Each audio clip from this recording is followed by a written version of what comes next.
So then after the third album, you guys actually leave Bad Boy and go to Def Jam. You know, these days when you hear words like the Bad Boy curse, what do you make of that phrase?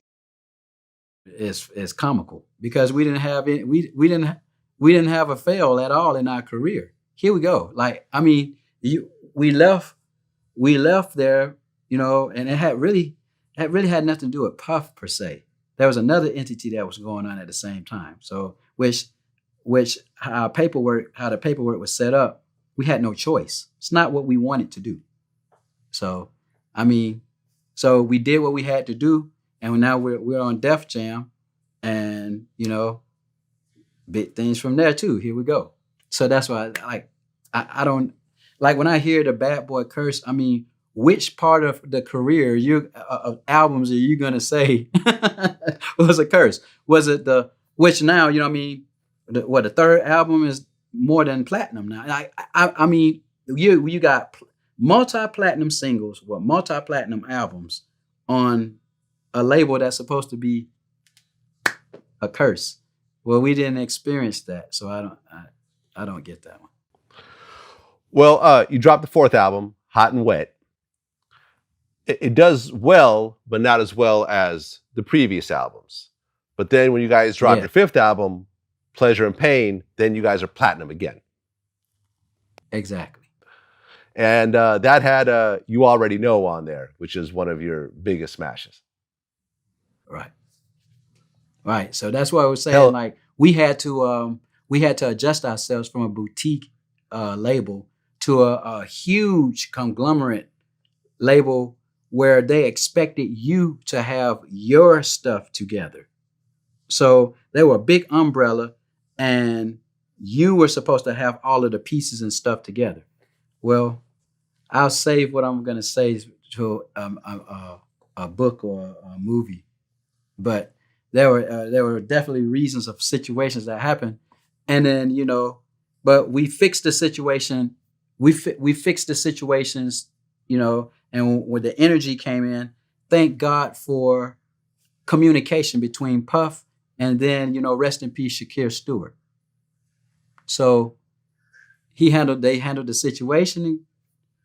Of course, Puff would know exactly what makes 112 tick, holding people accountable for certain situations, and we had a very successful fifth album.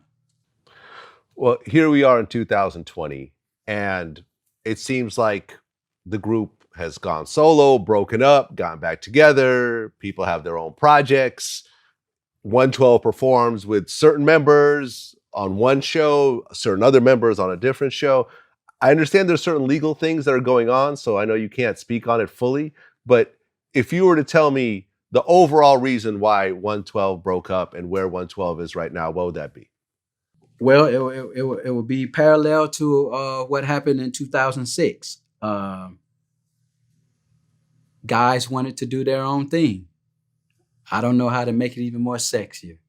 So they wanted to do their own things, and then felt like they can just come back together. I mean, I was blessed at that time because I personally never wanted to do a solo project ever.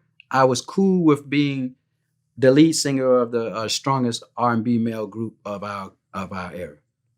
No problem. But things happened the way it did. I adjusted to the situation, became very successful at that situation. In 2012, got phone calls and within my own crew thinking about the brand. I thought it was 112 forever. And unfortunately, everybody don't have you have people who have with ulterior motives. So in 2008, 17, 18, whatever, the guys wanted to do their own thing, whether it was a call from the Lord or them doing the same thing or whatever. And this time, it was just a situation of, hey, why are we cheating the fans like this or whatever? Look, if you pull that type of stunt or whatever again, like there's no coming back. It's not like a toxic relationship where you just come in and out of a situation, because being in a group is just like being in a relationship.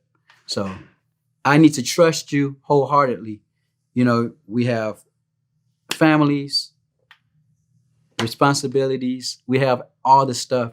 And I can't play with a grown man's ego or, you know, wishy-washy opinions or whatever they want to do. I would say, God bless you. I don't have to like it, but God bless you. But these are your terms and this is what it is. So that's exactly what it is. There's nothing more to it. Like it is what it is.